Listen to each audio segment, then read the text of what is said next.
എല്ലാവർക്കും ടോണി ചേട്ടൻ വ്ളോഗ്സിലേക്ക് സ്വാഗതം. ഇന്നത്തെ നമ്മളുടെ വീഡിയോ ആർദ്രം ഇന്ത്യയിൽ ഡിസൈൻ ചെയ്തിരിക്കുന്ന ഒരു അടിപൊളി റൂമാണ്. ഈ റൂമിൽ ഒരു വലിയൊരു വാർഡ്രോബാണ് നമ്മളിപ്പോൾ കാണുന്നത്. അതിനോട് കൂടെ ചേർന്ന് തന്നെ നമ്മളൊരു ഡ്രസ്സിംഗ് ടേബിളും ചെയ്തിട്ടുണ്ട്. അപ്പോൾ ഫുള്ള് മൾട്ടിവുഡിലാണ് ചെയ്തിരിക്കുന്നത്. മൾട്ടിവുഡിൽ ചെയ്തിട്ട് നമ്മൾ ഫുള്ള് ഇൻസൈഡെല്ലാം നല്ല അടിപൊളിയായിട്ട് പെയിൻറ് ചെയ്തൊക്കെ എടുക്കുകയാണ്. ഒരുപാട് സ്റ്റോറേജ് സ്പേസ് ഉള്ള രീതിയിലാണ് നമ്മൾ വാർഡ്രോബ് നിർമ്മിച്ചിരിക്കുന്നത്. അതുപോലെ തന്നെ ആങ്കറിങ് സെറ്റപ്പ് ഒക്കെ ഉണ്ട്. ലെഫ്റ്റ് സൈഡിലായിട്ട് കാണുന്നതാണ് നമ്മളുടെ ഡ്രസ്സിംഗ് ടേബിളിൻ്റെ ഒരു മോഡൽ. അതിനൊരു ഡ്രോയറൊക്കെ വരുന്നുണ്ട്. അതുപോലെ തന്നെ മുകളിലത്തെ 3 ഷെൽഫ് ഓപ്പൺ ആയിട്ടും താഴെ ഒരു ചെറിയ ഡോറും വരുന്നുണ്ട്. ഇതിന് നമ്മളുടെ ഫിനിഷിംഗ് പോയിന്റിലേക്ക് നമുക്ക് നോക്കാം എങ്ങനെ ഉണ്ടായിരിക്കും അതല്ലേ. അപ്പോൾ ഇതൊക്കെയാണ് സംഭവങ്ങൾ. നമ്മുടെ വാർഡ്രോബിൽ 2 ഡ്രോയറുകളുണ്ട്. അത് രണ്ടും നമ്മൾ സോഫ്റ്റ് സ്ലൈഡർ ഉപയോഗിച്ചിട്ടാണ് നിർമ്മിച്ചിരിക്കുന്നത്. അതുപോലെ തന്നെ നമ്മൾ ഡ്രസ്സിംഗ് ടേബിളിലായിട്ട് നമ്മൾ വലിയൊരു ഡ്രോയർ കൂടെ നിർമ്മിച്ചിട്ടുണ്ട്. ഇതാണ് അത് നമ്മൾ സോഫ്റ്റ് സ്ലൈഡർ ഉപയോഗിച്ചിട്ടാണ്. അത്യാവശ്യം ലെങ്തി ആയിട്ടുള്ള തന്നെ ഒരു ഡ്രോയറാണത്. ഡ്രസ്സിംഗ് ടേബിളിൻ്റെ ഡോർ നമുക്കൊന്ന് ഓപ്പൺ ചെയ്ത് നോക്കാം. ഇതുപോലെ ഹാഫ് റൗണ്ട് ഷേപ്പിലാണ് നമ്മൾ നിർമ്മിച്ചിരിക്കുന്നത്. ഇതുപോലെ 3 ഷെൽഫുകളായിട്ടാണ് തീർത്തിരിക്കുന്നത്. ഇനി നമ്മളിതിൽ മിററൊക്കെ ഒട്ടിച്ച് റെഡിയാക്കാനുണ്ട്. ഡ്രസ്സിംഗ് ടേബിളിൻ്റെ റൈറ്റ് സൈഡിലായിട്ട് നമ്മൾ ഇതുപോലെ ഒരു സ്റ്റോറേജ് സ്പേസ് കൊടുത്തതിന് ഡോറൊക്കെ കൊടുത്തിട്ടുണ്ട്. അതിന് മുകളിലായിട്ട് ഓപ്പൺ ഷെൽഫുമാണ് നമ്മൾ കൊടുത്തിരിക്കുന്നത്. ഇനി നമുക്ക് വാർഡ്രോബിൻ്റെ ഡോറുകൾ നോക്കാം. അത് നമ്മൾ ഡോറുകൾ ഇപ്പം ഫിറ്റ് ചെയ്തുകൊണ്ടിരിക്കുകയാണ്. അപ്പം ഫുള്ള് തേക്കിൻ തടിയാണ്. നമ്മളിപ്പോൾ മൾട്ടിവുഡിലാണ് ഈ ഡോറുകൾ സെറ്റ് ചെയ്തിരിക്കുന്നത്. നമ്മുടെ വാർഡ്രോബിൻ്റെ റൈറ്റ് സൈഡിലായിട്ട് വരുന്ന ഓപ്പൺ ഷെൽഫാണ് ഇപ്പോൾ നിർമ്മിച്ചുകൊണ്ടിരിക്കുന്നത്. ഇത് നമ്മുടെ വാർഡ്രോബിൻ്റെ റൈറ്റ് സൈഡിൽ വരുന്നുണ്ട്. അതുപോലെ ഇത് നല്ല രീതിയിൽ പോളിഷ് ചെയ്ത് നല്ല വുഡിൻ്റെ ഡിസൈൻ അടിച്ച് പെയിൻറ് ചെയ്യാനായിട്ടാണ് പോകുന്നത്. ഇനി നമുക്ക് ഓപ്പൺ ഷെൽഫും കൂടെ ഫിറ്റ് ചെയ്ത് കഴിഞ്ഞാൽ നോക്കാം. കണ്ടോ, അതെ ഇതുപോലെയാണ് നമ്മൾ ഓപ്പൺ ഷെൽഫ് ഫിറ്റ് ചെയ്തിരിക്കുന്നത്. കണ്ടോ. അപ്പോൾ ഇനി നമ്മളിത് നല്ല രീതിയിൽ വരച്ച് അടിപൊളി വുഡ് ഡിസൈനിലൊക്കെ വരച്ചെടുക്കാനുള്ളതാണ്. അപ്പം ഏകദേശം നമ്മുടെ കബോർഡിൻ്റെ വർക്കുകൾ ഏകദേശം ഫിനിഷ് ആയിട്ടുണ്ട്. ഇനി നമുക്ക് ബാക്കിയുള്ള വർക്കുകൾ തീർക്കാനുണ്ട്. അപ്പോൾ നോക്കാം നമ്മുടെ കബോർഡ് എങ്ങനെ ഉണ്ടെന്നുണ്ടോ. കബോർഡിൻ്റെ ഇൻസൈഡിലെല്ലാം ഇനി പെയിൻ്റ് അടിക്കാൻ പോവുകയാണ്. ഫുള്ള് നല്ല വൈറ്റ് കളർ പെയിൻ്റാണ് നമ്മൾ അടിക്കാൻ പോകുന്നത്. PU പെയിൻ്റാണ്.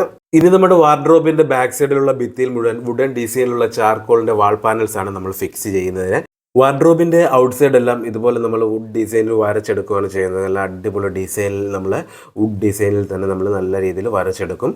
അപ്പം നല്ല അടിപൊളിയായിട്ട് നമ്മളുടെ ഡോറും എല്ലായിട്ട് നല്ല രീതിയിൽ മാച്ചായിട്ട് നിൽക്കുന്ന രീതിയിലാണ് നമ്മൾ ഫിനിഷ് ചെയ്തെടുത്തിരിക്കുന്നത്. ഇനി ഈ റൂമിൻ്റെ ഫിനിഷിംഗ് സ്റ്റേജ് എങ്ങനെയുണ്ടെന്ന് നമുക്ക് നോക്കണ്ടേ.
ഇതുപോലെ വളരെ മനോഹരമായി നിങ്ങളുടെ വീടുകളും റൂമുകളും ഡിസൈൻ ചെയ്യണമെന്ന് ആഗ്രഹിക്കുന്നവർ എത്രയും പെട്ടെന്ന് തന്നെ ആർദ്രം ഇന്റീരിയലിനെ കോൺടാക്ട് ചെയ്യുക. ആർദ്രം ഇന്റീരിയലിനെ കോൺടാക്ട് ചെയ്യേണ്ട നമ്പർ നമ്മൾ താഴെ കൊടുക്കുന്നുണ്ട്. അപ്പോൾ ഇതുപോലെ അടിപൊളി വീഡിയോയുമായി ടോണി ചേട്ടൻ വ്ലോഗ്സ് വീണ്ടും വരുന്നതായിരിക്കും. അപ്പോൾ എല്ലാവരും ഷെയർ ചെയ്യുക. നന്ദി.